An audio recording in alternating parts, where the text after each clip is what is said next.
ਸਤਿ ਸ਼੍ਰੀ ਅਕਾਲ। ਤੁਸੀਂ ਦੇਖ ਰਹੇ ਹੋ ਪੰਜਾਬ ਮੇਲ USA ਟੀਵੀ। ਮੈਂ ਬरुण कौर मान। ਖਬਰਾਂ ਦੇ ਬੁਲੇਟਿਨ 'ਚ ਤੁਹਾਡਾ ਸਵਾਗਤ। ਖਬਰਾਂ ਦੇ ਬੁਲੇਟਿਨ ਦੇ sponsor real estate broker Mohan Cheema. Real estate ਦੀ ਦੁਨੀਆ 'ਚ ਮੰਨਿਆ ਪ੍ਰਮੰਨਿਆ ਨਾਮ। ਪੇਸ਼ ਨੇ ਪਹਿਲਾਂ ਚੁਣਵੀਆਂ ਖਬਰਾਂ। ਅੰਮ੍ਰਿਤਸਰ ਤੋਂ ਲੰਡਨ ਲਈ ਟਾਟਾ ਗਰੁੱਪ ਦੀਆਂ ਫਲਾਈਟਸ ਦੀ ਗਿਣਤੀ ਵਿੱਚ ਹੋਇਆ ਵਾਧਾ। ਕੈਨੇਡਾ ਅੰਮ੍ਰਿਤਸਰ ਸਿੱਧੀਆਂ ਉਡਾਣਾਂ ਲਈ ਦਾਇਰ ਪਟੀਸ਼ਨ ਨੂੰ ਮਿਲਿਆ ਭਰਵਾਂ ਹੁੰਗਾਰਾ। ਦੂਜੇ ਦੇਸ਼ਾਂ ਤੋਂ ਆਉਣ ਵਾਲੇ ਹਵਾਈ ਯਾਤਰੀਆਂ ਨੂੰ ਹੁਣ ਭਾਰਤ ਵਿੱਚ ਨਹੀਂ ਕਰਨਾ ਪਏਗਾ ਕੁਆਰੰਟਾਈਨ। ਜਾਣੋ DMA ਦੀ ਪੂਰੀ ਗਾਈਡਲਾਈਨ। ਇਟਲੀ ਤੋਂ ਭਾਰਤ ਆਉਣ ਦੇ ਇੱਛੁਕ ਲੋਕਾਂ 'ਚ ਨਾਰਾਜ਼ਗੀ। ਭਾਰਤ ਨੇ ਨਹੀਂ ਦਿੱਤੀ ਕੋਵਿਡ ਨਿਯਮਾਂ ਵਿੱਚ ਰਾਹਤ। ਕੈਨੇਡਾ 'ਚ ਪ੍ਰਦਰਸ਼ਨਾਂ ਨਾਲ ਨਜਿੱਠਣ ਲਈ ਟਰੂਡੋ ਨੇ ਐਮਰਜੈਂਸੀ ਐਕਟ ਨੂੰ ਕੀਤਾ ਲਾਗੂ। ਚੀਨ ਨੂੰ ਟੱਕਰ ਦੇਣ ਦੇ ਲਈ ਸੋਲੋਮਨ ਟਾਪੂ ਵਿੱਚ ਦੂਤਵਾਸ ਖੋਲੇਗਾ ਅਮਰੀਕਾ ਦੀ ਚੇਤਾਵਨੀ। ਰੂਸ ਨੇ ਯੂਕਰੇਨ ਦੀ ਸਰਹੱਦ ਤੇ ਸੈਨਿਕਾਂ ਦੀ ਗਿਣਤੀ 1.5 ਲੱਖ ਤੋਂ ਵਧਾਈ। ਤੇ ਹੁਣ ਇਹਨਾਂ ਖਬਰਾਂ ਦਾ ਵਿਸਥਾਰ।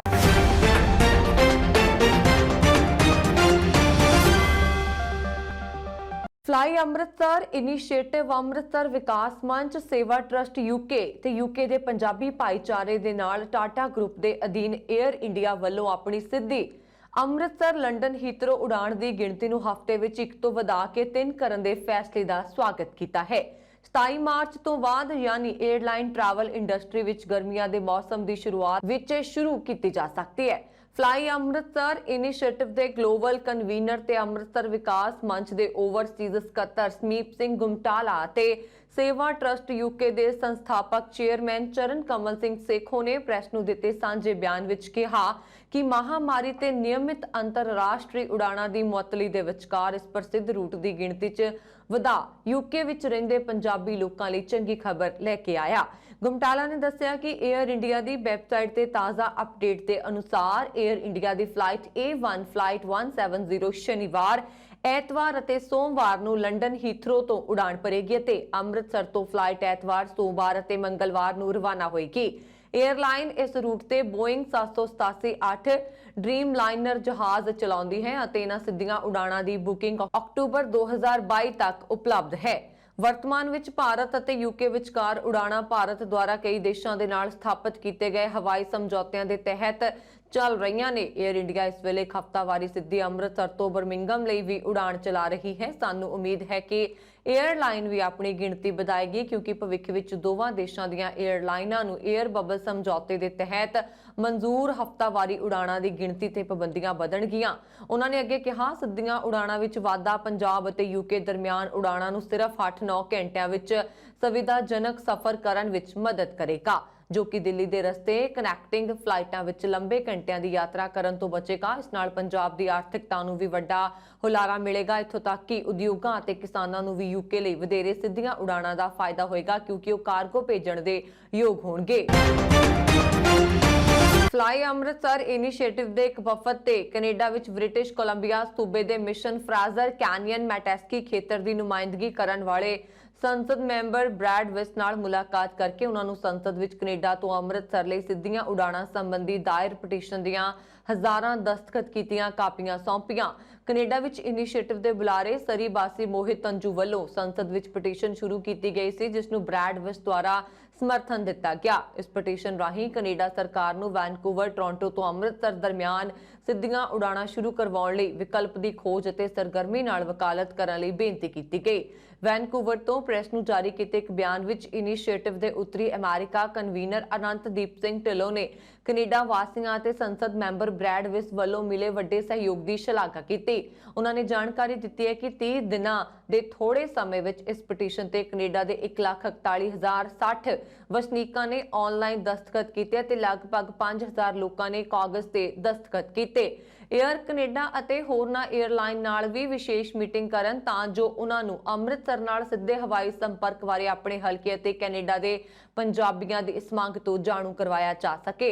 ਆਪਣੇ ਸੋਸ਼ਲ ਮੀਡੀਆ ਤੇ ਜਾਰੀ ਇੱਕ ਵੀਡੀਓ ਵਿੱਚ MP ਵਿਸ ਨੇ ਕਿਹਾ ਕਿ ਉਹ ਵੈਨਕੂਵਰ, ਟੋਰਾਂਟੋ ਅਤੇ ਅੰਮ੍ਰਿਤਸਰ ਦਰਮਿਆਨ ਸਿੱਧੀਆਂ ਉਡਾਣਾਂ ਬਾਰੇ ਕੈਨੇਡਾ ਵਿੱਚ ਰਹਿੰਦੇ ਪੰਜਾਬੀ ਪ੍ਰਵਾਸੀਆਂ ਵੱਲੋਂ ਲੰਬੇ ਸਮੇਂ ਤੋਂ ਲਟਕਦੀ ਆ ਰਹੀ ਮੰਗ ਦਾ ਮੁੱਦਾ ਜ਼ੋਰਦਾਰ ਢੰਗ ਨਾਲ ਉਠਾਉਣਗੇ।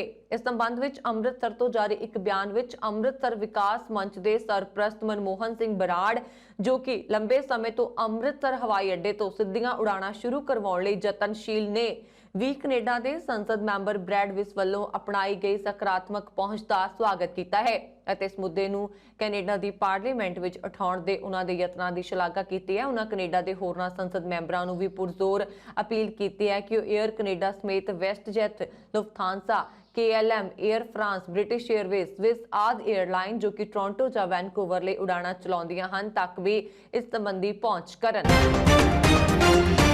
ਦਿੱਲੀ ਆਫਤ ਪ੍ਰਬੰਧਨ ਅਥਾਰਟੀ ਨੇ ਸਿਹਤ ਅਧਿਕਾਰੀਆਂ ਅਤੇ ਜ਼ਿਲ੍ਹਾ ਮੈਜਿਸਟ੍ਰੇਟਾਂ ਨੂੰ ਇਹ ਯਕੀਨੀ ਬਣਾਉਣ ਲਈ ਨਿਰਦੇਸ਼ ਦਿੱਤੇ ਨੇ ਕਿ ਸੋਮਵਾਰ ਤੋਂ ਇੰਦਰਾ ਗਾਂਧੀ ਅੰਤਰਰਾਸ਼ਟਰੀ ਹਵਾਈ ਅੱਡੇ ਤੇ ਅੰਤਰਰਾਸ਼ਟਰੀ ਆਮਦ ਲਈ ਕੇਂਦਰ ਦੇ ਸੋਧੇ ਹੋਏ ਕਰੋਨਾ ਦਿਸ਼ਾ ਨਿਰਦੇਸ਼ਾਂ ਦੀ ਪਾਲਣਾ ਕੀਤੀ ਜਾਵੇ। ਅਜਿਹੇ ਵਿੱਚ ਸੋਮਵਾਰ ਸਵੇਰ ਤੋਂ ਇਸ ਦਾ ਅਸਰ ਵੀ ਦੇਖਣ ਨੂੰ ਮਿਲ ਰਿਹਾ। DDMA ਆਦੇਸ਼ ਵਿੱਚ ਕਿਹਾ ਗਿਆ ਹੈ ਕਿ ਸਿਹਤ ਅਤੇ ਪਰਿਵਾਰ ਭਲਾਈ ਮੰਤਰਾਲੇ ਨੇ 10 ਫਰਵਰੀ ਨੂੰ ਦੇਸ਼ ਵਿੱਚ ਹਵਾਈ ਅੱਡਿਆਂ ਅਤੇ ਬੰਦਰਗਾਹਾਂ ਤੇ ਅੰਤਰਰਾਸ਼ਟਰੀ ਆਮਦ ਲਈ ਤੈਅ ਦਿਸ਼ਾ ਨਿਰਦੇਸ਼ ਜਾਰੀ ਕੀਤੇ ਸਨ। ਕੁਆਰੰਟਾਈਨ ਦੀ ਵਿਵਸਥਾ ਨੂੰ ਹਟਾ ਦਿੱਤਾ। ਗਾਈਡਲਾਈਨ ਦੇ ਅਨੁਸਾਰ ਸਾਰੇ ਯਾਤਰੀਆਂ ਨੂੰ ਹਵਾਈ ਅੱਡੇ ਤੇ ਪਹੁੰਚਣ ਤੇ ਸਵੈ ਘੋਸ਼ਣਾ ਪੱਤਰ ਦਿਖਾਉਣਾ ਹੋਏਗਾ। ਸਕਰੀਨਿੰਗ ਦੌਰਾਨ ਲੱਛਣ ਪਾਏ ਜਾਣ ਵਾਲੇ ਯਾਤਰੀਆਂ ਨੂੰ ਤੁਰੰਤ ਅਲੱਗ ਕਰ ਦਿੱਤਾ ਜਾਏਗਾ ਅਤੇ ਸਿਹਤ ਪ੍ਰੋਟੋਕਾਲ ਦੇ ਤਹਿਤ ਇੱਕ ਮੈਡੀਕਲ ਸਹੂਲਤ ਵਿੱਚ ਲਿਜਾਇਆ ਜਾਏਗਾ। ਜੇਕਰ ਕੋਈ ਵਿਅਕਤੀ ਕਰੋਨਾ ਪੋਜ਼ਿਟਿਵ ਪਾਇਆ ਜਾਂਦਾ ਹੈ ਤਾਂ ਉਸਦੇ ਸੰਪਰਕਾਂ ਦੀ ਪਛਾਣ ਕੀਤੀ ਜਾਏਗੀ ਅਤੇ ਨਿਰਧਾਰਤ ਪ੍ਰੋਟੋਕਾਲ ਅਨੁਸਾਰ ਉਹਨਾਂ ਦਾ ਪ੍ਰਬੰਧ ਕੀਤਾ ਜਾਏਗਾ। ਪੋਸਟ ਅਰਾਈਵਲ ਪ੍ਰੋਟੋਕਾਲ ਇਹ ਹੁਕਮ ਦਿੰਦਾ ਹੈ ਕਿ ਇੱਕ ਫਲਾਈਟ ਦੇ ਕੁੱਲ ਯਾਤਰੀਆਂ ਵਿੱਚੋਂ 2% ਹਵਾਈ ਅੱਡੇ ਤੇ ਬੇਤਰਤੀਬੇ ਕਰੋਨਾ ਸਕਰੀਨਿੰਗ ਤੇ ਗੁਜ਼ਰਨਗੇ। ਹਰੇਕ ਫਲਾਈਟ ਵਿੱਚ ਅਜਿਹੇ ਯਾਤਰੀਆਂ ਦੀ ਪਛਾਣ ਸੰਬੰਧਿਤ 에ਅਰਲਾਈਨਸ ਵੱਲੋਂ ਕੀਤੀ ਜਾਏਗੀ। ਸੈਂਪਲ ਲੈਣ ਤੋਂ ਬਾਅਦ ਉਹਨਾਂ ਨੂੰ ਹਵਾਈ ਅੱਡੇ ਤੋਂ ਬਾਹਰ ਜਾਣ ਦਿੱਤਾ ਜਾਏਗਾ। ਜੇਕਰ ਅਜਿਹੇ ਯਾਤਰੀ ਟੈਸਟ ਵਿੱਚ ਕਰੋਨਾ ਪੋਜ਼ਿਟਿਵ ਪਾਏ ਜਾਂਦੇ ਨੇ ਤਾਂ ਉਹਨਾਂ ਦੇ ਸੈਂਪਲ ਜੀਨੋਮਿਕ ਟੈਸਟਿੰਗ ਲਈ ਭੇਜੇ ਜਾਣਗੇ। ਸਾਰੇ ਯਾਤਰੀ ਆਉਣ ਤੋਂ ਬਾਅਦ ਅਗਲੇ 14 ਦਿਨਾਂ ਤੱਕ ਆਪਣੀ ਸਿਹਤ ਦੀ ਸਵੈ ਨਿਗਰਾਨੀ ਕਰਨਗੇ। ਇਸ ਤੋਂ ਪਹਿਲਾਂ ਅਜਿਹੇ ਯਾਤਰੀਆਂ ਨੂੰ ਇੱਕ ਹਫ਼ਤੇ ਲਈ ਹੋਮ ਕੁਆਰੰਟਾਈਨ ਵਿੱਚੋਂ ਲੰਘਣਾ ਪੈਂਦਾ ਸੀ। ਗਾਈਡਲਾਈਨਸ ਵਿੱਚ ਕਿਹਾ ਗਿਆ ਹੈ ਕਿ ਜੇਕਰ ਸਵੈ ਸਿਹਤ ਨਿਗਰਾਨੀ ਅਧੀਨ ਯਾਤਰੀਆਂ ਵਿੱਚ ਕਰੋਨਾ ਦੇ ਲੱਛਣ ਪੈਦਾ ਹੁੰਦੇ ਨੇ ਤਾਂ ਉਹ ਤੁਰੰਤ ਆਪਣੇ ਆਪ ਨੂੰ ਘਰ ਵਿੱਚ ਕੁਆਰੰਟਾਈਨ ਕਰਨਗੇ ਤੇ ਆਪਣੇ ਨਜ਼ਦੀਕੀ ਸਿਹਤ ਕੇਂਦਰ ਜਾਂ ਰਾਸ਼ਟਰੀ ਹੈਲਪਲਾਈਨ ਨੰਬਰ ਜਾਂ ਰਾਜ ਦੇ ਹੈਲਪਲਾਈਨ ਨੰਬਰ ਤੇ ਕਾਲ ਕਰਨਗੇ। ਇਹ ਮਿਆਰੀ ਸੰਚਾਲਨ ਪ੍ਰਕਿਰਿਆ 14 ਫਰਵਰੀ ਦੀ ਅੱਧੀ ਰਾਤ ਤੋਂ ਅਗਲੇ ਹੁਕਮਾਂ ਤੱਕ ਵੈਧ ਰਹੇਗੀ। ਇਸ ਵਿਵਸਥਾ ਦੀ ਸਮੇਂ-ਸਮੇਂ ਤੇ ਸਮੀਖਿਆ ਕੀਤੀ ਜਾਏਗੀ।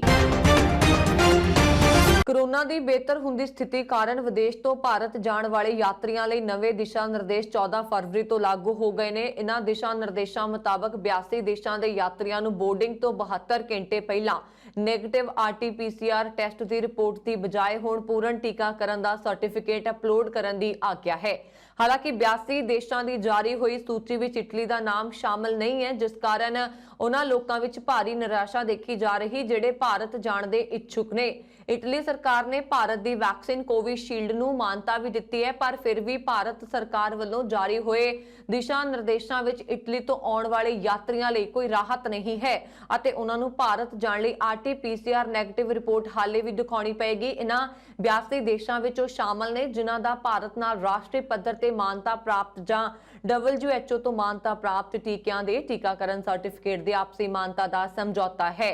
ਪਿਛਲੇ ਦਿਨੀ ਭਾਰਤ ਸਰਕਾਰ ਵੱਲੋਂ ਵਿਦੇਸ਼ਾਂ ਤੋਂ ਆਉਣ ਵਾਲੇ ਯਾਤਰੀਆਂ ਲਈ ਨਵੇਂ ਦਿਸ਼ਾ ਨਿਰਦੇਸ਼ ਜਾਰੀ ਹੋਏ ਸਨ। ਇਟਲੀ ਤੋਂ ਭਾਰਤ ਜਾਣ ਵਾਲੇ ਕਈ ਯਾਤਰੀਆਂ ਵਿੱਚ ਇਹ ਭੰਬਲ ਪੂਸਾ ਸੀ ਕਿ ਭਾਰਤ ਜਾਣ ਸਮੇਂ ਨੈਗੇਟਿਵ ਰਿਪੋਰਟ ਦਿਖਾਉਣੀ ਜ਼ਰੂਰੀ ਹੈ ਜਾਂ ਨਹੀਂ। ਉੱਥੇ ਹੀ ਪੰਜਾਬ ਸਰਵਿਸ ਦੇ ਡਾਇਰੈਕਟਰ ਸੰਜੀਵ ਲਾਂਬਾ ਨੇ ਇਟਲੀ ਤੋਂ ਭਾਰਤ ਜਾ ਰਹੇ ਯਾਤਰੀਆਂ ਨੂੰ ਅਪੀਲ ਕੀਤੀ ਹੈ ਕਿ ਉਹ ਪਹਿਲਾਂ ਦੀ ਤਰ੍ਹਾਂ ਹੀ ਭਾਰਤ ਜਾਣ ਸਮੇਂ RT-PCR ਨੈਗੇਟਿਵ ਰਿਪੋਰਟ ਆਪਣੇ ਕੋਲ ਜ਼ਰੂਰ ਰੱਖਣ ਤਾਂ ਜੋ ਉਹਨਾਂ ਨੂੰ ਕੋਈ ਪਰੇਸ਼ਾਨੀ ਨਾ ਝੱਲਣੀ ਪਵੇ। ਕੈਨੇਡਾ ਦੇ ਪ੍ਰਧਾਨ ਮੰਤਰੀ ਜਸਟਿਨ ਟਰੂਡੋ ਨੇ ਪ੍ਰਦਰਸ਼ਨਕਾਰੀਆਂ ਖਿਲਾਫ ਸਖਤ ਕਦਮ ਚੁੱਕਿਆ ਹੈ। ਟਰੂਡੋ ਨੇ ਕਿਹਾ ਕਿ ਉਹਨਾਂ ਨੇ ਕੋਵਿਡ-19 ਪਾਬੰਦੀਆਂ ਦੇ ਵਿਰੋਧ ਵਿੱਚ ਓਟਾਵਾ ਨੂੰ ਬੰਦ ਕਰਨ ਵਾਲੇ ਆਮ ਅਤੇ ਸੀਮਾ ਪਾਰ ਆਵਾਜਾਈ ਨੂੰ ਰੋਕਣ ਵਾਲੇ ਡਰਾਈਵਰਾਂ ਅਤੇ ਹੋਰ ਲੋਕਾਂ ਦੇ ਪ੍ਰਦਰਸ਼ਨਾਂ ਨਾਲ ਨਜਿੱਠਣ ਲਈ ਐਮਰਜੈਂਸੀ ਸ਼ਕਤੀਆਂ ਦੀ ਵਰਤੋਂ ਕੀਤੀ ਹੈ।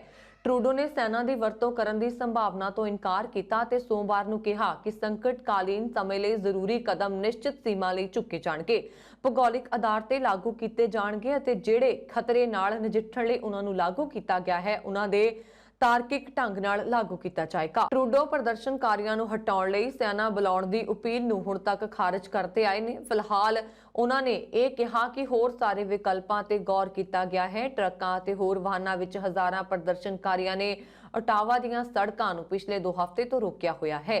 ਇਹ ਪ੍ਰਦਰਸ਼ਨਕਾਰੀ ਕੋਵਿਡ-19 ਟੀਕਾ ਲਗਵਾਉਣ ਨੂੰ ਲਾਜ਼ਮੀ ਕਰਨ ਅਤੇ ਮਹਾਮਾਰੀ ਕਾਰਨ ਲਾਗੂ ਹੋਰ ਪਾਬੰਦੀਆਂ ਦਾ ਵਿਰੋਧ ਕਰ ਰਹੇ ਹਨ। ਟਰੱਕਾਂ ਦੇ ਕਾਫਲੇ ਨੇ ਓਨਟਾਰੀਓ ਵਿੱਚ ਵਿੰਸਟਰ ਨੂੰ ਅਮਰੀਕੀ ਸ਼ਹਿਰ ਡੇਟਰੋਇਟ ਨਾਲ ਜੋੜਨ ਵਾਲੇ ਐਂਬੈਸਡਰ ਬ੍ਰਿਜ ਨੂੰ ਰੋਕ ਦਿੱਤਾ ਸੀ, ਜਿਸ ਨਾਲ ਦੋਵੇਂ ਦੇਸ਼ਾਂ ਵਿਚਕਾਰ ਆਟੋ ਪਾਰਟਸ ਅਤੇ ਹੋਰ ਉਤਪਾਦਾਂ ਦਾ ਆਯਾਤ ਨਿਰਯਾਤ ਰੁਕਿਆ। ਇਸ ਤੋਂ ਬਾਅਦ 2 ਹਫ਼ਤੇ ਦੇ ਬਾਅਦ ਸਮੇਂ ਕੋਵਿਡ-19 ਸਿਹਤ ਉਪਾਵਾਂ ਖਿਲਾਫ ਲੋਕਾਂ ਦੇ ਵਿਰੋਧ ਪ੍ਰਦਰਸ਼ਨ ਦਾ ਕੇਂਦਰ ਬਣਿਆ ਹੋਇਆ ਹੈ। ਪ੍ਰੀਮੀਅਰ ਡੌਗ ਫੋਰਡ ਨੇ ਇੱਕ ਪੱਤਰਕਾਰ ਸੰਮੇਲਨ ਵਿੱਚ ਕਿਹਾ ਕਿ ਅਸੀਂ ਵੈਕਸੀਨ ਪਾਸਪੋਰਟ ਤੋਂ ਜਲਦ ਛੁਟਕਾਰਾ ਪਾਉਣ ਜਾ ਰਹੇ ਹਾਂ। ਉਹਨਾਂ ਨੇ ਕਿਹਾ ਕਿ ਜ਼ਿਆਦਾਤਰ ਲੋਕਾਂ ਨੂੰ ਟੀਕਾ ਲਗਾਇਆ ਜਾ ਚੁੱਕਾ ਹੈ ਅਤੇ ਕੋਰੋਨਾ ਦੇ ਓਮਿਕਰੌਨ ਵੈਰੀਐਂਟ ਨਾਲ ਵੱਧਦੇ ਇਨਫੈਕਸ਼ਨ ਦੇ ਮਾਮਲਿਆਂ ਦਾ ਸਿਖਰ ਸਮਾਂ ਬੀਤ ਚੁੱਕਾ ਹੈ। ਅਮਰੀਕਾ ਦਾ ਕਹਿਣਾ ਹੈ ਕਿ ਉਹ ਸੋਲੋਮਨ ਟਾਪੂ ਵਿੱਚ ਇੱਕ ਦੂਤਵਾਸ ਖੋਲੇਗਾ, ਜਿਸ ਨੂੰ ਚੀਨ ਦੇ ਮਜ਼ਬੂਤ ਹੋਣ ਤੋਂ ਪਹਿਲਾਂ ਦੱਖਣੀ ਪ੍ਰਸ਼ਾਂਤ ਖੇਤਰ ਵਿੱਚ ਅਮਰੀਕੀ ਪ੍ਰਭਾਵ ਨੂੰ ਵਧਾਉਣ ਦੀ ਯੋਜਨਾ ਕਿਹਾ ਜਾ ਸਕਦਾ ਹੈ। ਇਹ ਦਲੀਲ ਅਮਰੀਕੀ ਕਾਂਗਰਸ ਨੂੰ ਦਿੱਤੀ ਗਈ ਵਿਦੇਸ਼ ਵਿਭਾਗ ਦੀ ਨੋਟੀਫਿਕੇਸ਼ਨ ਵਿੱਚ ਇਸ ਤਰਕ ਦੀ ਵਿਆਖਿਆ ਕੀਤੀ ਗਈ। ਇਹ ਸੂਚਨਾ ਐਸੋਸੀਏਟਿਡ ਪ੍ਰੈਸ ਦੁਆਰਾ ਪ੍ਰਾਪਤ ਕੀਤੀ ਗਈ ਹੈ। ਇਹ ਨੋਟੀਫਿਕੇਸ਼ਨ ਅਜਿਹੇ ਸਮੇਂ 'ਚ ਆਇਆ ਹੈ ਜਦੋਂ ਅਮਰੀਕੀ ਵਿਦੇਸ਼ ਮੰਤਰੀ ਐਂਟਨੀ ਬਲਿੰਕਨ ਪ੍ਰਸ਼ਾਂਤ ਖੇਤਰ ਦਾ ਦੌਰਾ ਕਰ ਰਹੇ ਨੇ ਅਤੇ ਜਾਪਾਨ, ਦੱਖਣੀ ਕੋਰੀਆ, ਆਸਟ੍ਰੇਲੀਆ, ਫਿਜੀ ਅਤੇ ਹੋਰ ਦੇਸ਼ਾਂ ਦੇ ਡਿਪਲੋਮੈਟਾਂ ਨਾਲ ਮੁਲਾਕਾਤ ਕਰ ਰਹੇ ਨੇ।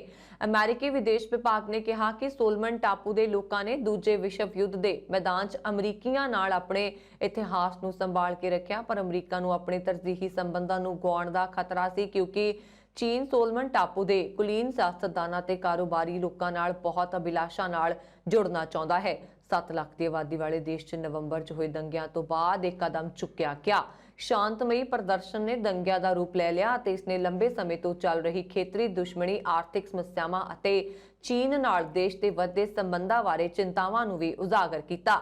ਦੰਗਾਕਾਰੀਆਂ ਨੇ ਇਮਾਰਤਾਂ ਨੂੰ ਅੱਗ ਲਾ ਦਿੱਤੀ ਅਤੇ ਦੁਕਾਨਾਂ ਲੁੱਟੀਆਂ। ਅਮਰੀਕਾ ਨੇ ਪਹਿਲਾਂ ਸੋਲੋਮਨ ਟਾਪੂ ਵਿੱਚ ਦੂਤਵਾਸ ਖੋਲ੍ਹਿਆ ਸੀ ਅਤੇ 1993 ਵਿੱਚ 5 ਸਾਲ ਤੱਕ ਦੂਤਵਾਸ ਰੱਖਣ ਤੋਂ ਬਾਅਦ ਇਸ ਨੂੰ ਬੰਦ ਕਰ ਦਿੱਤਾ ਸੀ।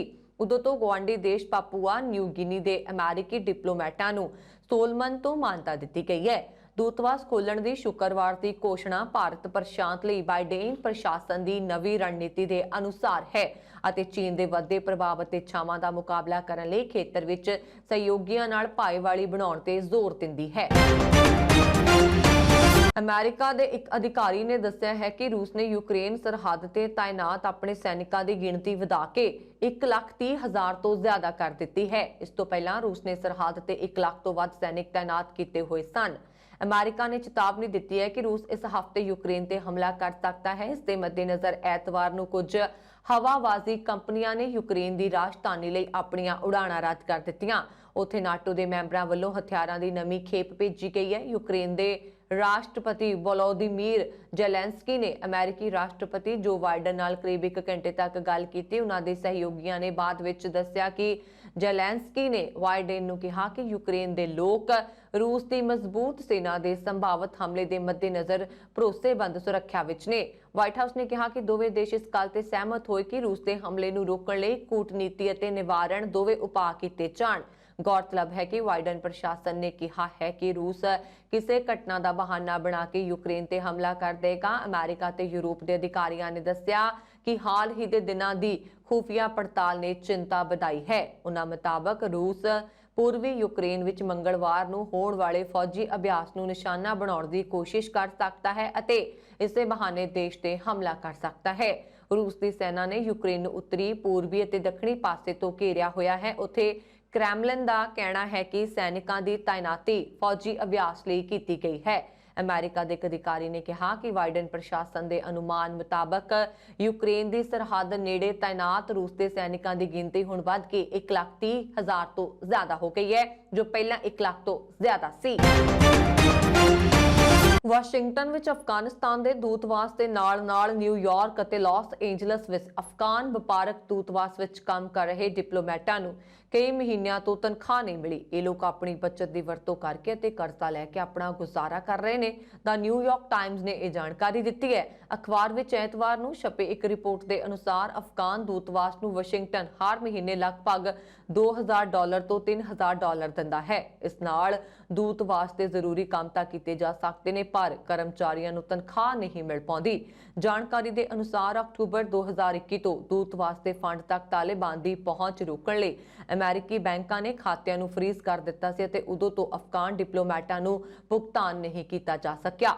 ਅਫਗਾਨਿਸਤਾਨ ਦੇ ਡਿਪਲੋਮੈਟਾਂ ਨੂੰ ਪਿਛਲੇ ਸਾਲ ਅਕਤੂਬਰ ਤੋਂ ਵੀ ਭੁਗਤਾਨ ਨਹੀਂ ਕੀਤਾ ਗਿਆ, ਜਦੋਂ ਅਮਰੀਕਾ ਬੈਂਕਾਂ ਨੇ ਤਾਲਿਬਾਨ ਨੂੰ ਦੂਤ ਵਾਸਤੇ ਧਨ ਤੱਕ ਪਹੁੰਚਣ ਤੋਂ ਰੋਕਣ ਲਈ ਖਾਤਿਆਂ ਨੂੰ ਫ੍ਰੀਜ਼ ਕਰ ਦਿੱਤਾ। ਅਖਬਾਰ ਦੇ ਅਨੁਸਾਰ ਜੇਕਰ ਦੂਤਵਾਸ ਬੰਦ ਹੋ ਗਿਆ ਤਾਂ ਲੋਕ ਸਿਰਫ 30 ਦਿਨ ਤੱਕ ਵੀ ਇੱਥੇ ਨਹੀਂ ਰੁਕ ਸਕਣਗੇ। ਜੇਕਰ ਉਹਨਾਂ ਨੂੰ ਸਹੀ ਸਮੇਂ ਤੇ ਮਦਦ ਨਾ ਮਿਲੀ ਤਾਂ ਇੱਥੇ ਰਹਿਣ ਵਿੱਚ ਉਹਨਾਂ ਨੂੰ ਮੁਸ਼ਕਲਾਂ ਦਾ ਸਾਹਮਣਾ ਕਰਨਾ ਪਏਗਾ। ਯੂਕਰੇਨ ਸੰਕਟ ਨੂੰ ਲੈ ਕੇ ਰੂਸ ਅਤੇ ਅਮਰੀਕਾ ਵਿਚਾਲੇ ਵੱਧਦੇ ਤਣਾਅ ਦਰਮਿਆਨ ਪਾਕਿਸਤਾਨ ਦੇ ਪ੍ਰਧਾਨ ਮੰਤਰੀ ਇਮਰਾਨ ਖਾਨ ਨੇ ਐਤਵਾਰ ਨੂੰ ਕਿਹਾ ਕਿ ਉਹਨਾਂ ਦਾ ਦੇਸ਼ ਵਿਸ਼ਵ ਰਾਜਨੀਤੀ ਵਿੱਚ ਕਿਸੇ ਵੀ ਖੇਮੇ ਵਿੱਚ ਸ਼ਾਮਲ ਨਹੀਂ ਹੋਏਗਾ, ਕਿਉਂਕਿ ਉਹਨਾਂ ਦੀ ਨੀਤੀ ਹਰ ਦੇਸ਼ ਨਾਲ ਸੰਬੰਧ ਬਣਾਈ ਰੱਖਣ ਦੀ ਰਹੀ ਹੈ। ਇੱਥੇ ਪੱਤਰਕਾਰਾਂ, ਸਾਬਕਾ ਡਿਪਲੋਮੈਟਾਂ ਤੇ ਥਿੰਕ ਟੈਂਕ ਦੇ ਨੁਮਾਇੰਦਿਆਂ ਨਾਲ ਗੱਲਬਾਤ ਕਰਦਿਆਂ ਖਾਨ ਨੇ ਕਿਹਾ, ਅਸੀਂ ਅਜਿਹੀ ਸਥਿਤੀ ਵਿੱਚ ਨਹੀਂ ਪੈਣਾ ਚਾਹੁੰਦੇ ਜਿਸ ਨਾਲ ਅਜਿਹਾ ਲੱਗੇ ਕਿ ਅਸੀਂ ਕਿਸੇ ਖਾਸ ਖੇਮੇ ਦਾ ਹਿੱਸਾ ਹਾਂ।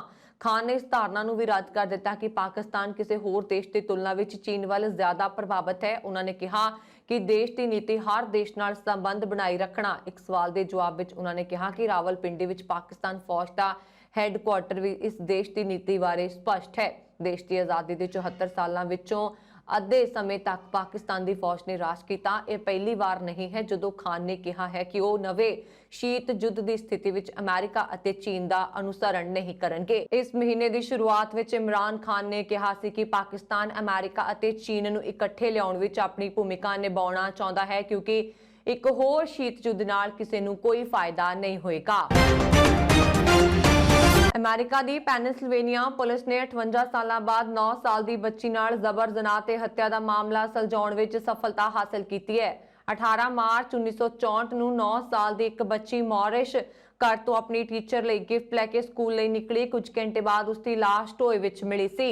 ਪੁਲਿਸ ਮੌਕੇ ਤੇ ਪਹੁੰਚੀ ਅਤੇ ਲਾਸ਼ ਦਾ ਪੋਸਟਮਾਰਟਮ ਕਰਵਾਇਆ ਗਿਆ ਸੀ। ਸ਼ੁਰੂਆਤੀ ਜਾਂਚ ਵਿੱਚ ਹੀ ਸਾਫ਼ ਹੋ ਗਿਆ ਸੀ ਕਿ ਬੱਚੀ ਦੀ ਜ਼ਬਰ ਜਨਾਹ ਤੋਂ ਬਾਅਦ ਬੇਰਹਿਮੀ ਨਾਲ ਹੱਤਿਆ ਕਰ ਦਿੱਤੀ ਗਈ, ਪਰ ਮਾਮਲੇ ਦੀ ਗੁੱਥੀ ਨਹੀਂ ਸੁਲਝ ਸਕੀ। ਲੋਕ ਮਾਰਿਸ ਨੂੰ ਸ਼ਾਇਦ ਭੁੱਲ ਚੁੱਕੇ ਹੋਣਗੇ, ਪਰ ਪੁਲਿਸ ਨਹੀਂ ਭੁੱਲੀ। ਇਨਵੈਸਟੀਗੇਸ਼ਨ ਅਫਸਰ ਆਉਂਦੇ ਜਾਂਦੇ ਰਹੇ, ਪਰ ਤਫਤੀਸ਼ ਜਾਰੀ ਰਹੀ।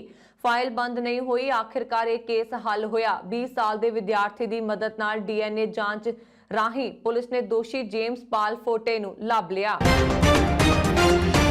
ਰੂਸ ਅਤੇ ਯੂਕਰੇਨ ਦੇ ਵਿੱਚ ਵੱਧਦੇ ਤਣਾਅ ਦੇ ਚੱਲਦਿਆਂ ਪਿਛਲੇ ਮਹੀਨੇ ਦੇ ਆਖਰ ਵਿੱਚ ਅਮਰੀਕੀ ਦੂਤਘਰ ਦੇ ਕਈ ਅਧਿਕਾਰੀ ਪਰਿਵਾਰ ਸਣੇ ਕੀਵ ਨੂੰ ਛੱਡ ਚੁੱਕੇ ਨੇ। ਰੂਸੀ ਹਮਲੇ ਦੇ ਖਤਰੇ ਵਿੱਚ ਜੋ ਬਾਈਡਨ ਨੇ ਅਧਿਕਾਰੀਆਂ ਅਤੇ ਅਮਰੀਕੀ ਨਾਗਰਿਕਾਂ ਨੂੰ ਯੂਕਰੇਨ ਛੱਡਣ ਦੇ ਲਈ ਕਿਹਾ ਸੀ।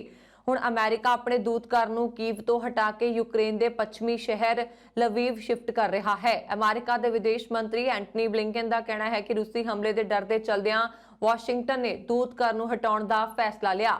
ਵਿਦੇਸ਼ ਮੰਤਰਾਲੇ ਦੇ ਬੁਲਾਰੇ ਐਡਵਰਡ ਪ੍ਰਾਈਸ ਨੇ ਕਿਹਾ ਕਿ ਦੂਤਘਰ ਨੂੰ ਕੀਵ ਤੋਂ ਲਾਈਵ ਲੈ ਜਾਣ ਦਾ ਫੈਸਲਾ ਉਹਨਾਂ ਹਾਲਾਤਾਂ ਤੇ ਆਧਾਰਿਤ ਹੈ ਜਿਨ੍ਹਾਂ ਅਮਰੀਕਾ ਖੁਦ ਜ਼ਮੀਨ ਤੇ ਆਪਣੀਆਂ ਅੱਖਾਂ ਤੋਂ ਦੇਖ ਰਿਹਾ।